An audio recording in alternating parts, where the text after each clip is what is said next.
Hi everyone, my name is Servis Trupia and welcome to my course Angular State Management Playbook. I'm a software consultant aiding companies in adopting new technologies. To maintain a fast and reliable web application, especially as it grows in complexity, it's crucial to keep the app's data organized and consistent. This is where Angular State Management becomes essential. In this course, we'll tackle the fundamentals of Angular State Management, learning to manage app data in a simple and effective way.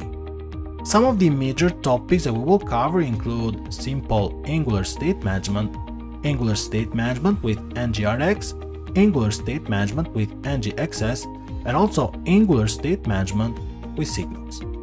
By the end of this course, you'll know how to effectively manage state in an Angular application, ensuring maximum performance and maintainability. Before beginning this course, you should be familiar with Angular basics and TypeScript.